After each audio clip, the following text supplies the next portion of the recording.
Alors, mes amis, vous avez encore été accueillis par Mathéo, qui est très fidèle, un bon pratiquant. Et aujourd'hui, nous allons parler des pasteurs. Et la première parole est tirée de Jérémie. Et c'est une parole du Seigneur qui commence par « misérable berger ». Ça ressemble un petit peu à ce que le pape François a dit à un moment donné dans ses vœux de Noël, hein, au pasteur, hein, et qui nous a parlé, je ne me souviens plus du nombre des maladies. Il a nommé toutes les maladies de l'Église. Et il nous interpellait d'être ailleurs que dans les maladies et d'être de bons bergers. Alors, c'est ainsi que parle le Seigneur Dieu contre les pasteurs qui conduisent mon peuple. Et regardez cette phrase très forte. À cause de vous, mes brebis se sont égarées et dispersées, et vous ne vous êtes pas occupés d'elles. Quand on juge, mes amis, on ne s'occupe pas de ceux qu'on juge, parce qu'on les condamne. Nous n'avons pas été institués pasteurs pour juger les frères et les sœurs, mais pour aller les rencontrer là où ils sont et les rassembler dans la miséricorde de Dieu. Et si nous ne faisons pas notre service, beaucoup de nos frères et de nos sœurs vont continuer à s'égarer. Et ce n'est pas la vie que nous allons multiplier, mais c'est la mort. Eh bien, moi, je vais m'occuper de vous. Alors, je trouve ça drôle, hein, parce que vous en occupez pas, ben moi, je vais m'occuper de vous autres. Et à cause de vos méfaits, déclare le Seigneur, je les rassemblerai moi-même. Et puis, je vais les amener dans leur pâturage. Elles vont être fécondes, elles vont se multiplier. Et je leur donnerai des pasteurs qui les conduiront. Elles ne seront plus apeurées et accablées, et aucune ne sera perdue, déclare le Seigneur. Alors, c'est votre impuissance ne m'atteindra pas. Et ce que vous ne pouvez pas accomplir malgré la confiance que je vous ai accordée, je trouverai d'autres pasteurs selon mon cœur pour mener à bien mon troupeau. Sous son règne, le royaume de Juda sera sauvé, Israël habitera sur sa terre en sécurité.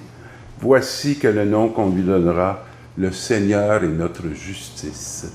Il fera toujours ce qui est juste pour ceux qui l'aiment, non pas les condamner, mais leur envoyer son Fils.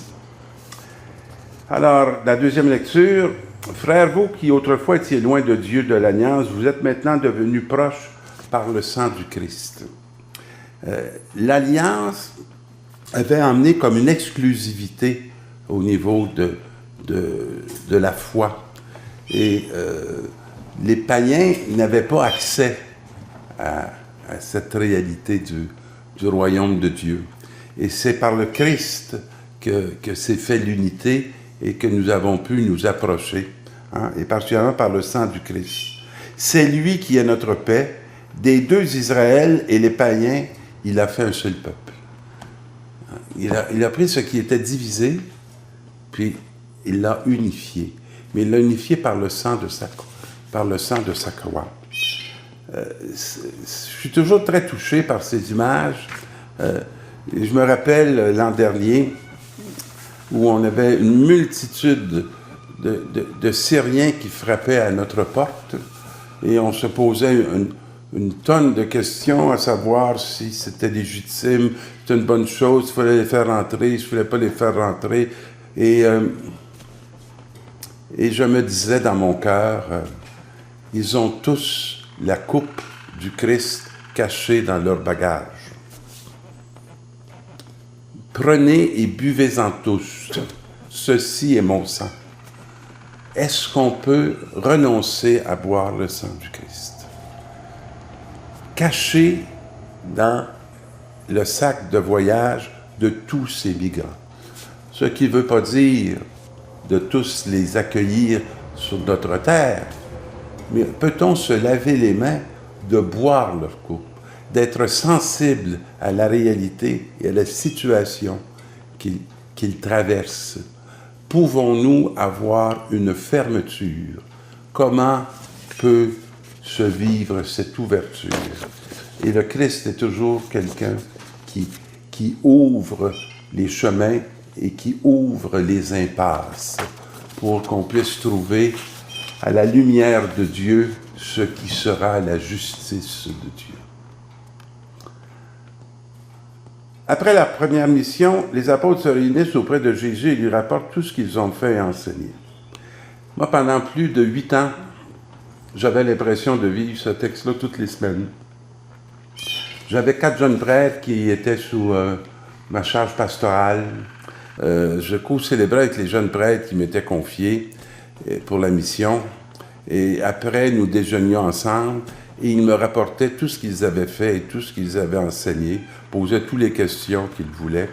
Et je me disais intérieurement, comme ils me font confiance, ils ne me cachent rien, puis ils me soumettent tout pour qu'on puisse voir comment Dieu a passé ou pourrait mieux passer à travers leur action, leur rencontre et leur découverte de situations qui leur avaient été soumises. Et dans cette parole-ci, on dit qu'il y avait tellement de monde qui arrivait, hein, des arrivants puis des partants. Et c'est tout à fait la dynamique d'une paroisse. Hein. Vous savez, dans une journée, là, il y a beaucoup d'arrivants dans nos vies, puis il y a aussi beaucoup de partants. Ça n'arrête pas, hein, c'est comme un feu roulant. Alors Jésus leur dit ceci,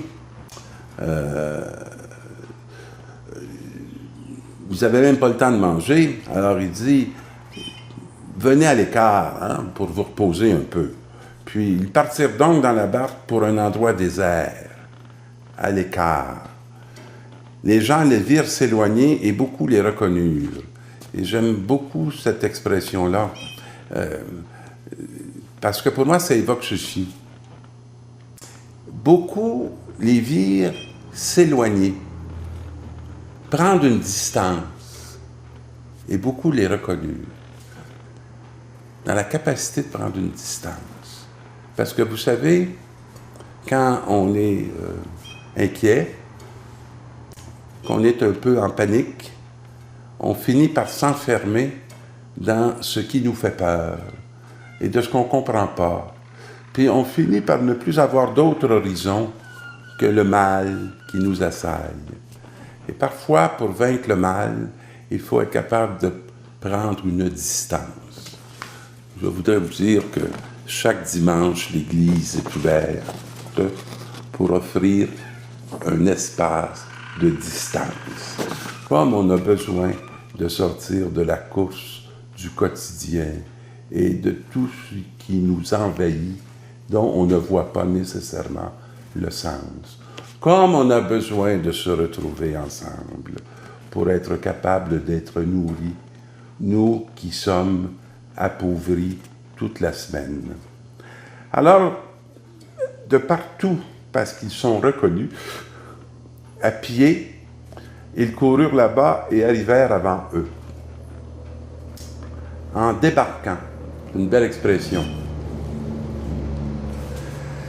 Ben, débarquer, ça veut dire sortir de la barque.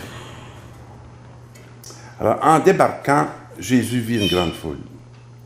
Et il avait amené ses disciples à l'écart. Ils sont allés à l'écart. Les autres sont arrivés avant eux dans ce lieu-là. Puis Jésus les voit. Il pourrait ne pas les voir. On peut descendre de notre bateau puis pas voir la foule qui est dans le lieu où l'on descend. Puis pour débarquer, il faut descendre. Et le verbe redescendre, c'est un verbe qui est très significatif dans la Bible. Je vous rappelle qu'on peut dire la foi chrétienne en 3 verbes. Monter, descendre et sortir. Monter sur la croix, descendre au tombeau et sortir vivant. On aime ça en sortir vivant. Mais vous avez des quotidiens qui ont besoin que vous en sortiez vivant plutôt que mourant. Alors, ça serait très bien qu'on puisse découvrir ce lieu où il débarque. Il débarque chaque dimanche, pour ne pas dire chaque jour, dans son Eucharistie, où il nous attend. Et il les voit.